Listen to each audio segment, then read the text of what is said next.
Good evening, revered leaders of different faiths on the dais and friends. After the address of the very illustrious and revered dignitaries on the stage, it's no easy task to propose a vote of thanks, but I will do it as best as I can. We are glad that Goa has organized this meeting of several faiths, attended by highly respected and revered religious heads, which itself is a remarkable event. The Agnyal region decided to organize this program together with the other two bodies as it is celebrating 60 years of the foundation of its central house in Bandra, Mumbai, which is a major center of confluence of people of all faiths who come and pray together, and also celebrating 40 years of the foundation of its activity centers in Goa and Delhi. The birth of these institutions has a direct significance to the meeting of today.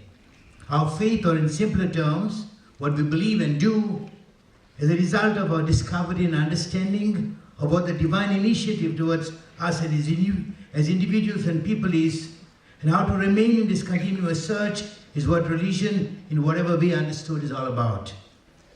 This quest for what is most intimate to us, the quest for the divine, is endless. And the more we experience it, the more we want to experience it. St. Paul talks about it when he says, neither words can express nor understand. St. Augustine states, our soul remains restless until it rests in thee. Of course, the meaning of this state is not inaction, but continuous and progressive experience. When several faith leaders like today meet together, our biggest challenge is how to reach those heights that the human spirit so earnestly yearns for. The ultimate freedom, the God experience that our spirit seeks, without alienating ourselves from each other. Because if the divine is one, our quest for his experience cannot separate us from each other.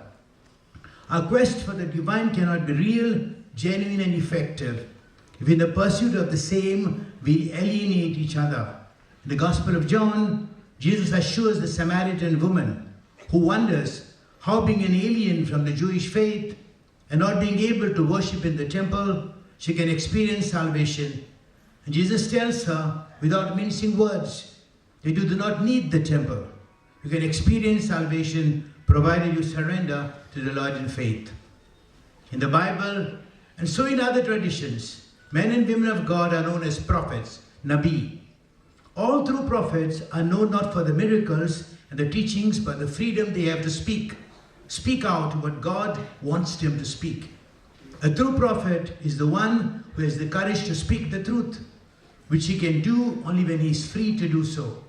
हमारे ज़माने में हमें ऐसे नबियों की ज़रूरी है जो हिम्मत से बोल सकते हैं, जो मुक्त हैं, जो बता सकते हैं अपने भाइयों को कि ईश्वर की खोज में एक दूसरे की नफरत, हिंसा कोई जगह नहीं है. Our great holy men, Mirabai, Kabir, Jeremiah, Isaiah, Tiruvallur, the Sufi saints all speak about freedom to follow the call of the Spirit, the courage to follow the inner voice. Today, ladies and gentlemen, we need more and more religious leaders who have the courage to wriggle themselves out from the bonds that bind them and create opportunities to see the God experience without the divisions that apparently bind us. Probably that's our greatest need. This is indeed at the core of the religious quest.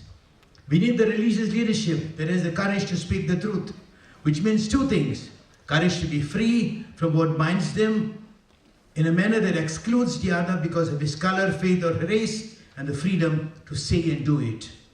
The beginning of the Agnya Ashram institutions is intimately connected with acts of courage that required that prophetic voices had to be heard and prophetic actions had to be taken. When one had to state that the God we worship cannot be imprisoned in a culture or political philosophy, a prophetic voice stood up to say that.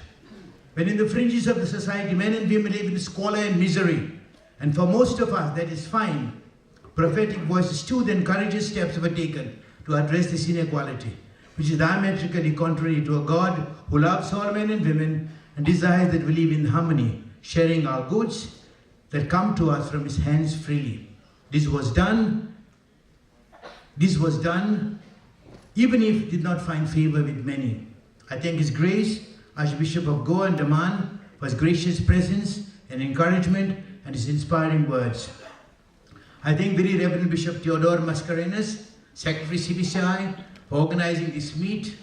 I thank my dear and respected friend, Reverend Sushil Goswamji Maharaj, who through his Sarva Dharma Sansar has taken bold stands towards confluence of faiths and is making serious efforts to bring people of other faiths together.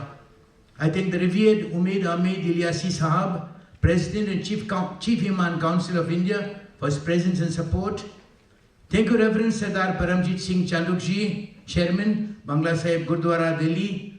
Thank you, Reverend Sri Vivek Modifji, President, International Day Mission. Thank you, revered Bhikkhu Sangam Senaji, Founder, Mahabodhi International Meditation Center, Ladakh. Thank you, Most Reverend Dr. Sebastian Mascarenhas, Superior General, Pilar Society, for your impressive address. A special thanks to you, Father Bento, who was kind to request the revered leaders who flew in all the way from Delhi and accompanying them all the way.